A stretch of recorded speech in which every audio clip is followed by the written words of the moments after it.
Ang next naman natin gagawin ay, for this video, gagawin naman natin since nakapag-register na tayo ng disembarkation card for foreigner at nakapag-generate na tayo ng QR code, gagawin naman natin is preparation for custom declaration. So yung declaration of personal effects and unaccompanied articles, hindi pa tayo nakapag-register dyan. Kaya yan ang gagawin natin ngayon. Kiklik na natin yan. So pagka-click natin yan, nakalagay dito, if the necessary information on the personal effects and unaccompanied articles declaration are registered, you will be able to go through the electronic declaration gate at the customs inspection site after completing the procedures on the electronic declaration terminal at the airport. So pwede nyo gamitin daw yung electronic declaration, yung e-gate para mas madali ang inyong paglabas sa airport. So merong dito, mayroong instruction dito. Number 1, scan the following 2 items with the electronic declaration terminal in the custom inspection area, yung inyong passport and yung inyong Visit Japan web app custom declaration na QR code. Yun yung importante. Passport at QR code for custom declaration. A digital version of declaration of personal effects and accompanied articles form can be submitted. Yun, digital version pwede.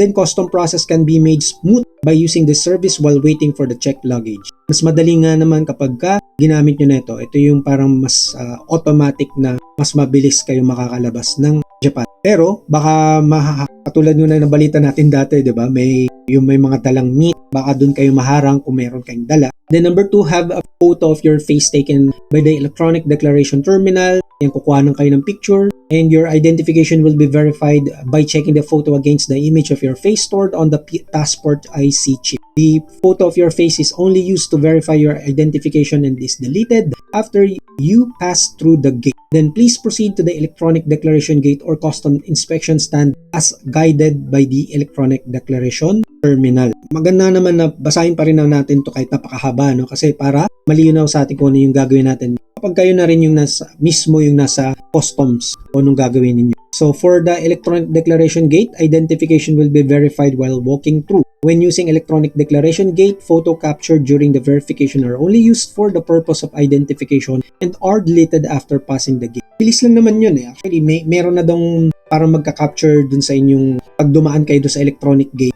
Meron nang makaka-capture makaka-capture sa inyo na photo ninyo for verification lang naman. And pagdating mismo sa custom officer, pagharap nyo doon, baka tanungin kayo or kailangang i-inspect yung mga laman ng inyong mga bagahe. So, click na natin next. So, sa page 1 ng Declaration of Personal Effects and Unaccompanied Articles ay naka-display dyan yung inyong passport number and yung inyong name. Press Visit Japan web displayed at the top of the screen. Ito daw, click nyo daw to kung meron kayong ibang family members na kasama para yung magge-generate kayo ng kanilang sariling QR code for declaration of personal effects. So for this one, kunwari para to sa akin. Ayan, so magdi-display dyan yung passport number, yung name, and then yung occupation, ayan, company employee. So piliin nyo lang kung ano yung appropriate dito sa occupation field. Kung kayo ay student or unemployed, ay yun ang piliin ninyo. Then date of arrival, nilagay na natin yung kanina, automatically na nakapopulate na dyan. Pati yung flight or number of name of vessel, nakalagay din dyan. And yung point of embarkation. Candidate point of embarkation will be displayed when entering text. So, embarkation, which means kung saan ka nang galing. Let's say sa Philippines ka, or Manila. Ayan, Manila. From Manila, yung inyong point of embarkation from NAIA Terminal or Manila International Airport, kaya click mo Manila, point of embarkation. Then, click next. So, sa page 2, tatanungin ka kung ano yung ilan ng kasama mo sa pagbiyahe papuntang Japan. Number of family members traveling with you. I-click mo lang dito kung may kasama kang over 20 years old, kung isa lang ba, or dalawa kayo, or dalawa sila, or dalawa kayo, yan, over 20 years old. 6 to 19, meron dito nakahiwalay and under 6 years old. So, kung wala naman, 0 lahat yan, then click next. Then, yung address in Japan or yung accommodation, naka-populate na rin yan dyan kasi na-enter na natin yan kanina. And dito naman, this time, hindi naman required yung hotel. No? Ang gulo nila, no? Kanina sa immigration ay required. Ngayon, hindi na. So, okay, ano natin yan? Sonomama or as it is. Then click next, pati yung phone number, click next. So sa page 4 ng declaration information, are you bringing the following into Japan? Ito na yung mga questions na kailangan nating sagot. Ano yung laman ng mga bagahe natin? Prohibited items from being brought into Japan. Narcotic drugs, firearms, explosives, So lahat ng mga naalista dito ay hindi dapat dalhin dito sa Japan. Gaya ng counterfeit, mga peking pera, or imitated coins, banknotes, securities, forged credit cards, obscene materials, immoral materials, and child pornography. Articles with infringe upon intellectual property rights, patent, utility, model, design, trademark. Medyo mahigpit talaga sila dito pagdating sa mga imitation, yung mga nagamit. Hindi bawal magdala niyan dito. Bawal nga din magbenta ng mga fake. So, ayan. Kung wala naman tayong dalang mga prohibited articles, ay i-click natin yung no. Kasi sabi dyan, are you bringing the following into Japan? Then no. Then click next. Next question. Magdadala ba daw tayo ng ito bawal to guys. Meat products, vegetables, fruits, animals, and plants. Yung mga madaling makapag-transfer ng mga, let's say, or ng mga virus. Yan yung mga bawal dalhin dito. Ano yung mga example niyan? Hunting guns, air guns, swords. Yan, mga abonay, mga delikadong items. Then, internationally protected endangered animals or mga exotic animals and plants or their products like crocodiles, cobras, turtles, ivory, musk, cactus. Then, yung mga live animals and plants, meat products, including sausage, vegetable, fruits, rice. Kulang na lang, lagay nila dito, Jollibee. Bawal talaga yung Jollibee meat products. Pero, according to sa narinig natin sa immigration, yung Japanese immigration, kung yung burger bun is fish fillet siya, pwede. Pero pagka beef, chicken, pork, bawal.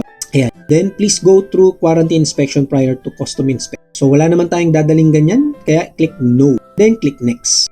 Then, question about, are you bringing the following into Japan? Kung magdadala ba daw kayo ng gold, bullion, or products of gold? Kung wala naman, click no. Then next, declaration information page 4. Are you gonna bring following into Japan? Goods, purchases, souvenirs, gifts exceeding duty-free allowance. So meron silang mga specific bottles, number of ml. Tulad niyan, 3 bottles lang na 760 ml each bottle na mga alcoholic beverages. So may limited lang yung pwede ninyong dalhin dito. Cigarette only 200 cigarettes, cigar only 50 cigars, and heat not burn tobacco product. So nakalista naman dyan yung mga bawal. So kailangan basahin yung mabuti. Pati dun sa mga valuable products na dapat hindi mag-i-exceed sa 200,000 yen or 20 lapan yung kanyang value. Or kasi mag-i-impose sila ng tax doon sa dadalhin yung item dito na worth 200,000 yen. Yung articles excluding alcoholic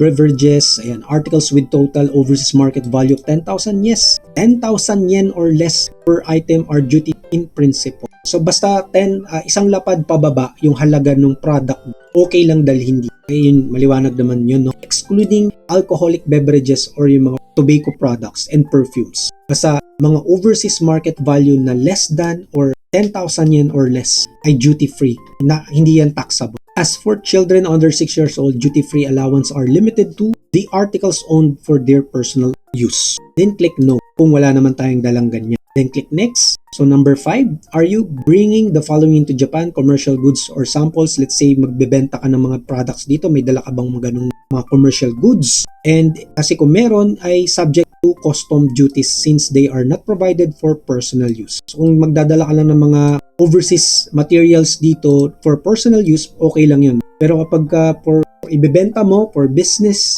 purposes, kailangan i-declare mo yan kasi papatungan nila yan ng custom duties. Depending on the monetary value, you may need to complete the same import procedure as that for the general import cargoes. Ayan. Kung wala naman, click no, then next. Then page 6, are you bringing the following into Japan? Nag-request ba daw, meron ba daw nag-request sa'yo na magdala ng isang bagahe papunta dito sa Japan, including the bags such as suitcases and similar containers and the items that someone else gave you without letting you know the reason. Delikado yan. Importante na makita nyo yung laman. Kung meron kayong magpapasabay sa inyong gamit, check nyo mabuti yung laman nun. Ay, kasi hindi natin masasabi. Baka meron malagyan ng hindi naman ng pinagbabawal dito sa an illicit drug courier is a serious crime. This act is severely punished in Japan as well as overseas. You are held responsible for carried articles even for items you have been requested from someone else to bring into Japan. Hindi pwedeng hindi mo alam. You cannot escape with excuse such as I didn't know or I wasn't sure. Never keep suspicious packages from others. So kung wala naman, click no, then click next. Then page 7, May dala ka bang cash checks including TC, promissory notes, securities which exceed the amount of 1 million yen or its equivalent, kailangan declare yan, or precious metals exceeding 1 kilogram. So kung meron yan, kailangan nyo mag-fill in ng declaration of carrying of means of payment and the other separately when entering Japan and submit it to custom office. Then meron pa silang mga additional information dito. Kung meron kayong dalang currency coins including traveler's check, promissory notes na nag-exceed ng 1 million yen or equivalent. Yun. Sorry po. And kung meron din kayong dalang gold bullion na 90% or more of purity to carry exceeds 1 kilogram. So kung wala naman, click no and then click next. Then declaration, page 8. Unaccompanied articles, do you have baggage separately sent by mail including relocation moving package? So may mga iba pa to doon sa mga pasabay, no? Yung unaccompanied articles, ibig sabihin nito yung mga pinadala